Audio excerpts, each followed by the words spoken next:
Hola a todos, bienvenidos a un nuevo capítulo de Ni Hao Chile, el primer podcast sino chileno.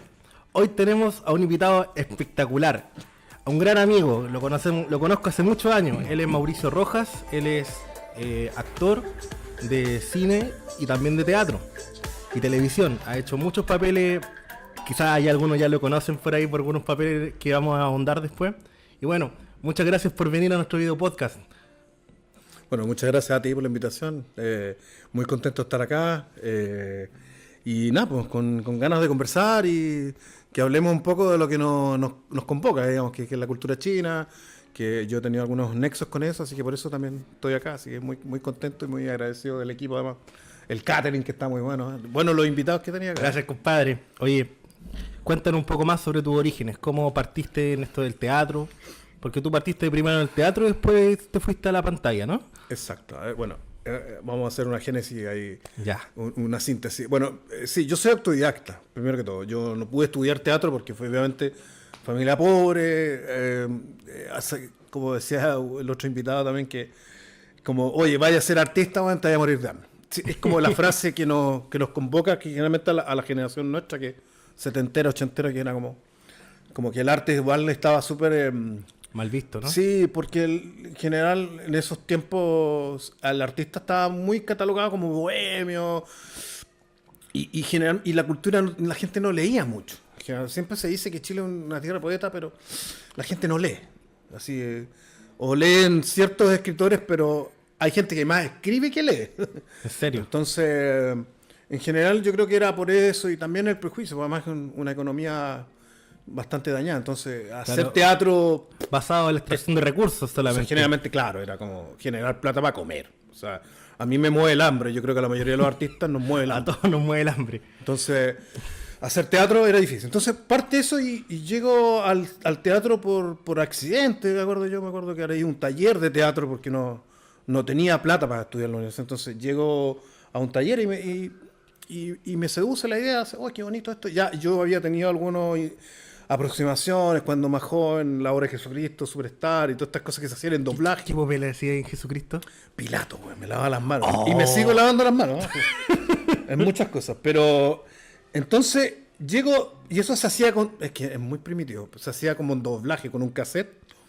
Entonces uno doblaba la voz, Espérate. ¿cachai? Con la voz de Camilo VI. O sea, hacían la mímica. A mímica. O sea, Ah. claro, doblar, mímica. Claro, sí. Entonces claro, ahí empieza a aparecer el artista, que, oye, que quiero hablar yo, mi voz quiere salir, pues, y tenía el impedimento que era el doblaje, bueno, y después llego al teatro.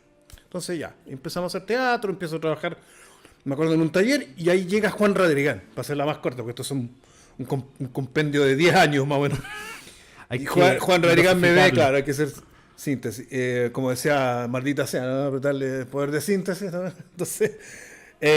y aparece Juan Rodríguez, no sé si lo ubican a él, un dramaturgo chileno que falleció hace poco, Premio Nacional de Teatro, de las Artes y la Representación, que él escribe sobre la marginalidad y todos estos personajes como olvidados, gente bajo el puente, la gente pobre, pero no la gente pobre o sea, gente pobre de ropa y de cosas físicas, de cosas materiales, ¿sí? Claro. Pero en espíritu era muy potente, porque tiene obras, por ejemplo, Las Brutas, por ejemplo, que es sobre esta historia de estas niñas hermanas que aparecen muertas colgadas en una piedra, que hay un tema ahí y es de la tribu Coya. Entonces Juan Rodrigán hace esta obra y con eso se hace famoso. Y ahí, bueno, empezamos a hacer teatro con Juan Rodrigán y continuamos, y en un momento llega Royal Deluxe, me voy a Francia, en toda esta búsqueda también son muchos años. También ¿Y cómo fue Francia para ti? Se te destapa la cabeza, po, se te... Disculpando el lenguaje, Neile, pero nomás, se te destapa todo, o sea, te encontráis con todos los referentes que uno tiene. O sea, imagínate, yo soy muy amante de la literatura, entonces aparece Rimbaud y todo, y yo rayaba con los franceses, con los parnasianos, con la literatura, con el cine también, que además soy un cinéfilo, soy un devorador compulsivo de imágenes, siempre, como contaba el otro invitado también, que es muy interesante, el director de cine, esta cosa de niño también que me lleva mi padre, porque una generación que nos llevaba los padres al cine, nos llevaban, nos estimulaban, nos hacían entrar a esos mundos, pero en físico, nos llevaban y estaba esa cultura de los cines, porque existían. Hoy en día ya no existen los cines. Tú vas Claro. y son piezas de museo. O sea, el Rix, el Cine Nilo, Mayo, que ahora lo están demoliendo, ¿cachai? Que los días pasé por ahí y lo están demoliendo. Segura. El Cine Rex, el Cine Rex 1, 2, Res 2, Res 3, el Gran Palace, el Real. Todos esos cines, era un mundo en el centro, donde uno se iba a refugiar. Yo me acuerdo cuando niño en el colegio, hacía la cimarra y me iba a meter al cine, a ver películas, no sé. Me acuerdo en el Real que daban los ciclos de cine de artes marciales, en las películas de Arnold Schwarzenegger, el Guerrero Rojo, me acuerdo. Conan. Conan. La Cosa, me acuerdo de haber visto esa película y salí traumatizado porque miraba la alcantarilla y iba a salir. Pero la segunda versión, la versión de los 80. Entonces estaba toda esa cultura maravillosa de los cines que a uno como niño te potenciaba, porque uno ahí ya encontraba su nicho, uno ahí encontraba, Oye, yo quiero ser cineasta, yo quiero ser actor, yo quiero ser esto, pam. ¿y cómo fue el salto del teatro a la pantalla? ¿Qué te hizo pegarte ese salto? Porque sí, primero estábamos con la mímica, después teatro y ahora después la pantalla. ¿Cómo fue A ver, la evolución? El cine, claro, estaba esta necesidad de ver muchos cines.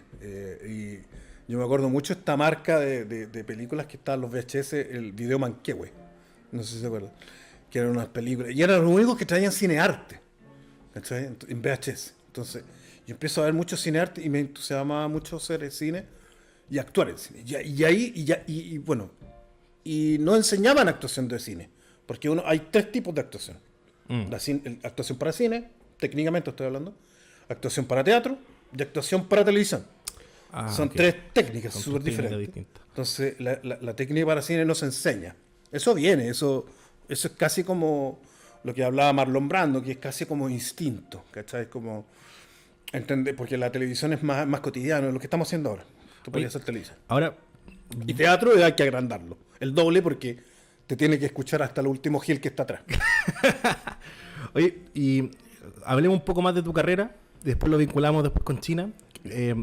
Tú tuviste papeles muy notables, hace poco hiciste Pacto de Fuga, también tuviste papeles Mea Culpa. Para la gente que no conozca a Mauricio, es un actorazo. Y Yo soy el viral de la dinámica del asado, ¿se llama? Este hombre ha entrado rápidamente en la dinámica del asado. la dinámica del asado.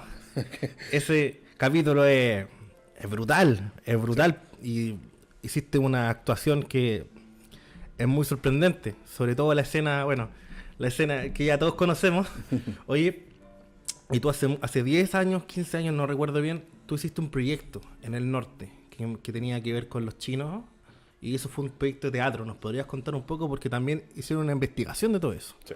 Bueno, lo que tú decías, lo de Mea Culpa, es un capítulo que hice yo, fue un protagónico, mi primer protagónico hace como 10 años, 2009 por ahí. Venía regresando a Francia. No había hecho televisión, o sea, había hecho televisión algunas cosas y no había hecho cine. Y llega este personaje, me toca hacer un psicópata. Pum, y bueno, todo esto hace un año atrás me contactó el psicópata real, me mandó un Facebook, me puso, oye, juntémonos. Oye, necesito hablar contigo. Yo dije, me va a cobrar derecho de autor, no sé. Yo no aparezco. Vamos a un asado, te dije. Claro, vamos a un asado. Y yo, obviamente, que bloqueo. Y bueno, y lo divertido de eso es que este personaje, mi canon de personaje como de malo, psicópata, quedé estigmatizado, así que haciendo puros personajes de malo, de Paco. Entonces, la tele tiende a etiquetarte. Fíjate que tiende a ponerte como, necesito. Mira, hay una Bueno, como le pasó a Bryan aparece. Cranston, con lo que le pasó a Bryan Cranston, como era el papá de Malcolm, y después. Claro, le estaban pidiendo que hiciera lo mismo, pero bueno, Breaking Bad y. Pero igual sigue haciendo lo mismo. Yo veo al papá de Malcolm todo. Pero Bryan Cranston. Aparte que hay una cosa muy entretenida de Bryan, llega a los 50 años a su fama. ¿Cachai? Entonces, un consejo a los jóvenes que no se desesperen en esta carrera del actor, que no tiene que llegar inmediato, llega tarde o no llega, pero tampoco es el fin. El fin es seguir tu pasión, seguir hablando, tu mundo interior, tratar de comunicarlo, pero no buscar la fama ni el éxito, que no existen. Puede existir, pero eso depende, ese es puro trabajo. Hacer un trabajo bien hecho. Sí, como el director que estábamos hablando recién, ¿cuál es su nombre? Jorge, que él lleva haciendo hace muchos años, tiene una trayectoria, entonces ahora se están viendo frutos, pero eso es puro trabajo. Y él siguió trabajando en ese tiempo. ¿Y cómo fue los inicios que los llevó a hacer esta obra con Chile? Ya. Bueno, el tema de la obra. Bueno, yo vengo llegando a Francia y esta amiga mía se gana un bicentenario, un fondar bicentenario, la línea bicentenario. Se gana ¿Fondesit? ¿Fondesit? ¿No? No, fondar Fondar, bicentenario, que ok. era como los 100 años se estaban celebrando. Sí, sí. Bicentenario. Y esta chica se encuentra una noticia en el diario, me acuerdo, que es lo que me contó, cómo llegó a esta historia, cómo escribió este texto, de una momia que la encuentran en Quillagua. Y esta momia era un chino. Entonces, este chino dice, ¿por qué hay un chino acá en el pleno desierto de Atacama? O sea, es muy extraño, es raro. Entonces ahí llega y conecta con la historia de los chinos que pelearon en la Guerra del Pacífico. Y está momificado en una Está casa. modificado y está muy bien conservado, porque obviamente en el desierto se conserva muy bien las Seco. cosas. Claro, seco. Y como yo estoy ahora, seco. Permiso.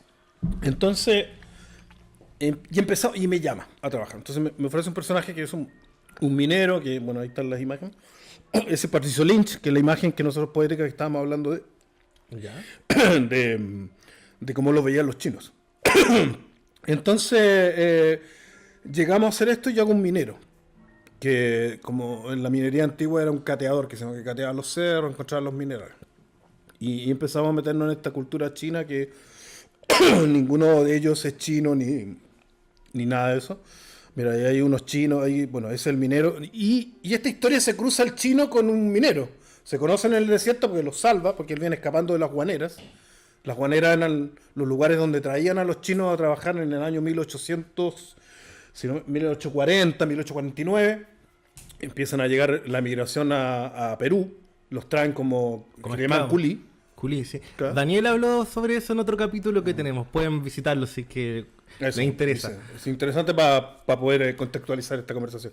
Entonces, en el año los traen como esclavos y empiezan a trabajar el guano. Entonces, y justo se da la guerra del Pacífico. Y bueno, y después se termina este asunto porque viene entra el salitre. Sí. Entonces el guano queda obsoleto y... El guano todo esto era caca de gaviota. Exacto. Era el combustible de esos años. Mm. Entonces esta gente los ponían colgando en los cerros y a extraer el guano. Y bueno, mucha gente se daba cuenta que eran esclavos, entonces cortaban las cuerdas, se mataban, se suicidaban. En Pabellón de Pica todavía existen rastros de los fierros donde colgaban a esta gente y abajo hay un documental, hay unas imágenes que te pasé yo que también que es bueno que lo puedan visitar, donde aparecen abajo, hay huesitos todavía de la gente que Wow. cayó, que se cortó, que murió ahí mismo, porque vivían y trabajaban en el mismo lugar. Entonces Sí. era una especie de esclavitud. Entonces, toda esta inmigración y viene y empieza a avanzar el ejército chileno en la Guerra del Pacífico, entonces empieza a liberar. Y aparece Patricio Lynch, que Patricio Lynch era el general de un ejército de Chile, y hablaba chino, porque él peleó en la Segunda Guerra del Opio, entonces él los empieza a invitarlos al ejército. Y se arma el batallón Vulcano. Que este batallón, ahí están, esa es la momia que te decía yo, ¿viste? Ah. Y entonces empiezan a sumarse y ellos hacían labores de asistencia, no peleaban en disparos ni nada de eso, no peleaban. Ellos Como eran porteadores, asistentes claro. de los soldados. Ya. Y lo único que decían ellos con pale. Incluso hay una canción de ¿Con los... pale? Con pale. Ok. El chino. y empieza toda esta cosa y ellos, y Patricio Lynch los seduce, le dice, los invito a trabajar, pero hay un barco al final de la guerra cuando termine todo esto y vuelven a China. Y nunca llegó ese barco. Nunca llegó. Bueno. Como muchas cosas, muchas promesas. Nunca llegó. de los chilenos. Entonces, y también, ojo que esta inmigración también, tú no sé si has visto las películas del oeste donde aparecen estos chinos. Sí, los que Esos hacen las son vías chinos que salieron de férreas. acá. Ah, de ya. esta inmigración, porque aquí se abre toda la inmigración hacia Latinoamérica, Estados Unidos, Canadá, Brasil también. Incluso hay hasta pascuenses, que tampoco se ha contado mucho de historia. Mira. Mucho esclavo pascuense. Así que eso, pues, y ahí llegamos a esta historia y bueno, hicimos esta obra, que aquí tenemos un libro que hicimos una investigación. Ahí está la cámara. Este es el afiche de la obra, que bueno, es un poco conceptual de los esclavos. Siwan, la otra patria. Siwan es como felicidad, ¿no? La otra patria. Siwan, sí. Siwan. Entonces, y sacamos este libro, quisimos escribir algo así como rescatar, porque había muy poco material. no teníamos muchos referentes. Ustedes tuvieron contacto con la comunidad china en el norte, ¿no? Sí, tuvimos contacto, incluso la embajadora en ese momento nos iba a invitar a China, quería llevarnos a China. Wow. Pero no pasó porque justo hubo un cambio de ahí Como, de... bueno, como política. Patricia Lynch. Nunca llegó ese barco a China. Nunca llegó ese barco a China. Y cuéntanos un poco más sobre la obra, porque yo estuve viendo en el tráiler que tenía algo muy interesante, que integraban cosas de la ópera tradicional china. Ah, bueno. Eso es casi, fueron pioneros en esto, porque ese tipo de teatro es un teatro muy oriental, es muy... Traía el Rey Mono. ¿Cómo fue eso? Porque, bueno, tu amigo fue el que hizo de ese papel, ¿no? Tú, que lo conociste más de cerca, que lamentablemente no pudo venir con nosotros porque está lejos, ¿podrías contarnos un poco, ya que tuviste su proceso? Bueno, este tema del Rey Mono era porque un poco a todo esto este texto lo escribió Gustavo Mesa, que es también premio gran teatrista, artista chileno, premio de la representación de las artes, y que queríamos un poco graficar, porque estábamos contando una historia chilena, entonces queríamos cómo metemos el imaginario chino acá, de alguna forma. Entonces se le ocurre a Gustavo meter al Rey Mono, que es como un referente. Entonces aparece este Rey Mono que es como la conciencia del chino en el desierto, porque en el momento de la obra él está perdido en el desierto, arrancando, muerto de sed y hambre, y su conexión con China es este personaje, y es su conciencia que aparece, que le habla en chino, puyao, todo, empieza a hablar, y él empieza como, es en la mente del chino. Y este actor, que bueno, tuvo un trabajo enorme, porque además hay un tema físico. Bueno, el chico también baila, es acróbata, entonces, que lo hizo espectacular. Era extraordinario verlo en escena. También el otro colega que hizo de chino, que tuvo que aprender a hablar chino.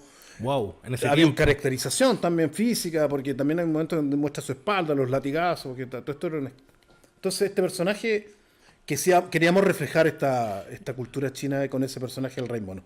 Pues tú podrías resumirnos la historia, porque lamentablemente me contaste que esta obra y esta compañía ya no siguen haciendo esta obra. Y solamente hay pequeñas imágenes, pero no está... ¿Hay un metraje largo que se puede ver toda la obra?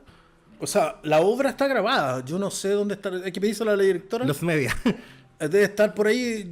Yo creo que hay que pedirla, pero podemos hacer los esfuerzos. Y en caso de, bueno, no conseguirla, ¿podrías contarnos una así como una sinopsis? ¿O de qué se trata? Así como ya, principio final. Claro. Así, de forma resumida.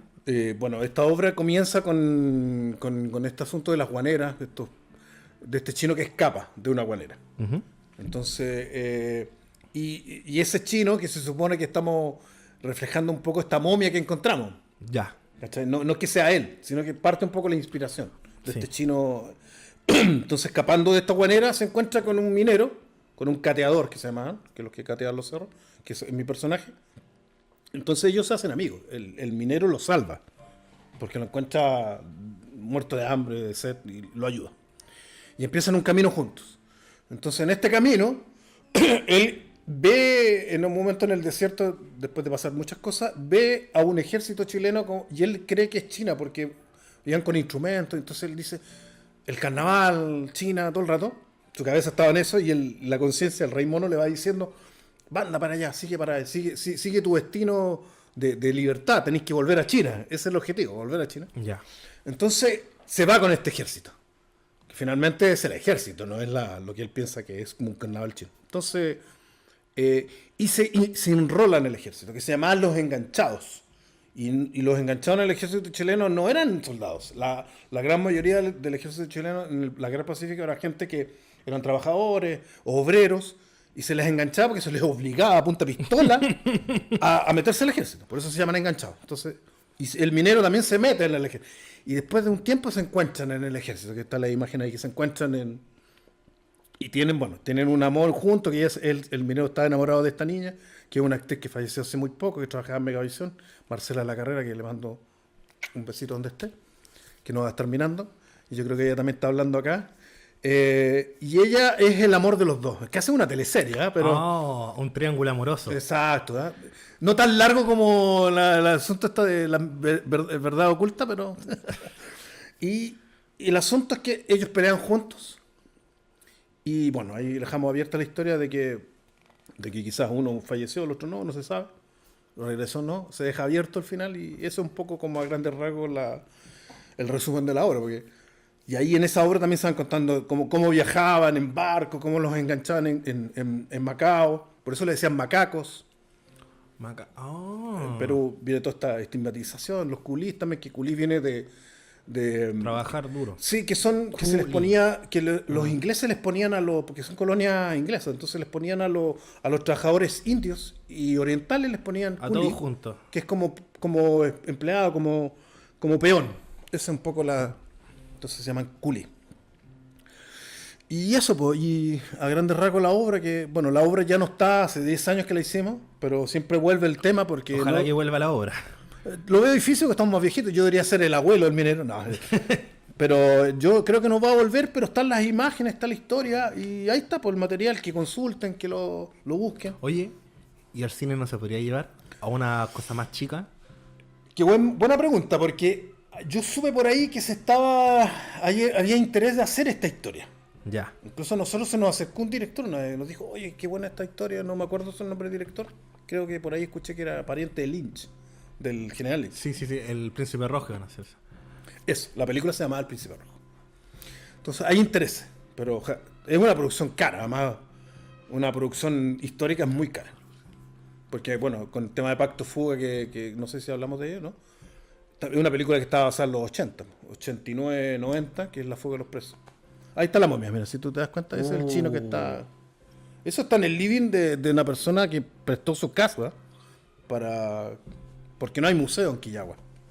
Entonces, bueno, él era el músico, la directora, la asistente, está todo el equipo haciendo esta investigación, que da ahí un poco el trabajo. Que una compañía se llama La Huella, que le mando un saludo a Alejandra Rojas. Ahí están los dos chinos en la Guerra del Pacífico. El vestuario maravilloso, era un trabajo de época, una recreación maravillosa, de detalle. Ahí está el chino peleando por Chile. Entonces, la Alejandra Rojas de La Huella Teatro, que es una única compañía que se dedica a hacer arqueología teatral. Oye, ¿ellos no deben hacer un conversatorio sobre esto? Sí, creo que fue ayer, pero es un festival que ella organiza que se llama Identidades, en el norte de Antofagasta, que va invitando gente de todos lados, pero como por el tema de la interculturalidad, ¿cachai? Como el tema de los indígenas, los pascuenses y de otros países también. Festival Identidades. Y bueno, ¿qué tienes planeado hacer tú ahora en tus próximos proyectos? Bueno, hay hartas cosas, porque, bueno, ahora, primicia, vamos a hacer El Hombre de la Mancha, ¿sí? El Quijote, con varios actores conocidos ahí. Y estamos generando una película que se llama El Gol del Siglo, que habla acerca de niños ciegos que juegan fútbol. Entonces, el tema principal, y hay varios futbolistas conocidos, Carlos Chino Caselli. Carlos Chino Caselli. Ah, le decían así. Chino falso, le digo yo. Chino falso. Pero el primer chino en Chile reconocido como chino. Está Carlos Cruzat, está Fabián Estay, está Carlos Paredes también, no sé, del Colo-Colo, no sé, yo no soy de fútbol. Y ahí me toca hacer un detective, que tiene que investigar una red de tráfico, de droga, que hay una droga que los deja ciegos. Entonces, como un poco contando a grosso modo la película. Oye, fantástico tenerte acá, Mauricio, y pucha, como eres mi amigo, me encanta que hayas venido aquí con nosotros. Y bueno, si que les gustó nuestro capítulo, pueden seguir nuestras redes sociales en Facebook, en Instagram, en TikTok y en Spotify, donde subimos todos nuestros contenidos para que puedan verlo y disfrutarlo. Muchísimas gracias. Hasta la próxima. Sai Chen. Tai Chen.